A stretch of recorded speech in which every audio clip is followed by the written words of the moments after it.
Breaking news చూస్తున్నాం. ఢిల్లీలోని AP Bhavan ఆస్తుల పంపకాల్లో కొత్త పేచీ పెట్టింది జగన్ సర్కార్. తెలంగాణ ప్రతిపాదనపై కొత్త మెలిక పెట్టింది.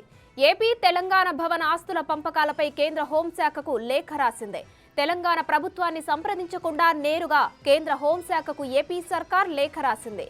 ఏపీకి వెళ్లిన ఇంటర్నల్ రోడ్డులోని స్థలం ఆక్రమణకు గురైందని లేఖలో పేర్కొంది. అందుకు తగిన పరిహారం ఇస్తేనే విభజనకు అంగీకరిస్తామని కొత్త పేచీ పెట్టింది ఏపీ.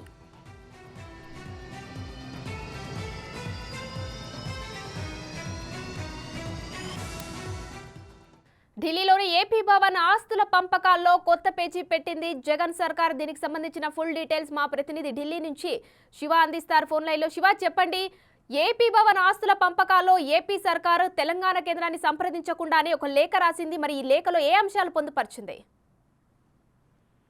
రైతుమా, ఏపీ తెలంగాణ భవన్ ఆస్తుల విభజనకు సంబంధించి గత కొంతకాలంగా గత ప్రభుత్వంలో కూడా రాష్ట్ర విభజన జరిగిన తర్వాత ఆంధ్ర ఉమ్మడిగా ఉన్న ఆంధ్ర భవన్ ఆంధ్ర తెలంగాణ భవన్ గా విభజిస్తూ నిర్ణయం తీసుకున్నారు. దానిలో భాగంగా ఇటు తెలంగాణకు ఆంధ్రకు సంబంధించి రెండు భవన్లు డివైడ్ చేశారు. అయితే గతంలో కూడా బీఆర్ఎస్ ప్రభుత్వం కేసీఆర్ ప్రభుత్వం ఉన్న సమయంలో కూడా కేంద్ర హోంశాఖతో ఇటు ఏపీ ప్రభుత్వానికి సంబంధించిన ప్రభుత్వ అధికారులు తెలంగాణ ప్రభుత్వ అధికారులు పలుమార్లు సమావేశమైనప్పటికీ కూడా ఇది ఒక పేటముడిగానే ఉంది. తర్వాత అయితే ఇటు పటౌడి హౌస్ గానీ శబరి బ్లాక్ ఇటు కొన్ని శబరి బ్లాక్ మధ్యలో ఉన్న కొన్ని ఈ ప్రాంగణాన్ని తెలంగాణ భవన్ కు కేటాయిస్తూ కేంద్ర నిర్ణయం తీసుకుంది. అంటే రేషియో ప్రకారం జనాభా నిష్పత్తి ప్రకారం ఆంధ్రప్రదేశ్ కు 58%, తెలంగాణకు 42% జనాభా నిష్పత్తి ప్రకారం ఇక్కడ ఆస్తులను విభజించారు. దానిలో భాగంగా తెలంగాణకు 8.245 ఎకరాల స్థలాన్ని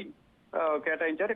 తెలంగాణ ఆంధ్రప్రదేశ్ కు 11.536 ఎకరాలను కేటాయించారు. అయితే కేంద్ర ప్రభుత్వం ప్రతిపాదించిన ప్రతిపాదనకు ముందుగా ఒప్పుకుని తర్వాత మళ్ళా ఇటు రాష్ట్ర ప్రభుత్వం తెలంగాణతో ఎటువంటి సంబంధం లేకుండా ఎటువంటి సంప్రదింపులు జరగకుండానే కొత్త పేచీకి తెరలేపింది. అంటే ఏదైతే తెలంగాణ భవన్ కు కేటాయించిన స్థలాల్లో ఆంధ్రప్రదేశ్ సంబంధించిన ఇంటర్నల్ రోడ్ అనేది అంటే 0.52 ఎకరాల స్థలం అనేది ఇంటర్నల్ గా ఆక్రమించింది. ఆ ఇంటర్నల్ రోడ్ అనేది దానికి మార్కెట్ వాల్యూ చూసుకుంటే ప్రజెంట్ 250 కోట్ల విలువ ఉంది. కాబట్టి ఆ విలువను నష్టపరిహారంగా మాకు ఇప్పిస్తే ఏదైతే కేంద్ర ప్రభుత్వం ఇచ్చిన ప్రతిపాదనకు అంగీకరిస్తామంటూ కూడా ఏపీ ప్రభుత్వం కేంద్ర హోంశాఖకు ఒక లేఖ రాసింది. అంటే ముందుగా సంప్రదింపులు రెండు రాష్ట్రాల మధ్య ఒక సంప్రదింపులు అనేవి జరగాల్సి ఉంటుంది. అటువంటి సంప్రదింపులు జరగకుండా ఎటువంటి ప్రతిపాదనలు కానీ ఎటువంటి ముందస్తు సమాచారం తెలంగాణ ప్రభుత్వ అధికారులు కానీ తెలంగాణ ప్రభుత్వానికి ఇవ్వకుండానే నేరుగా కేంద్ర హోంశాఖకు లేఖ రాశారు. అంటే తెలంగాణ ప్రభుత్వం కొత్త ప్రభుత్వం రేవంత్ రెడ్డి వచ్చిన తర్వాత కొత్త తెలంగాణ భవన్ ను నిర్మించాలనే యోచనలు అయితే ఇటు ముఖ్యమంత్రి రేవంత్ రెడ్డి కానీ ఇటు కోమటిరెడ్డి వెంకటరెడ్డి ఉన్నారు. దానికి సంబంధించి రివ్యూ నిర్వహించారు.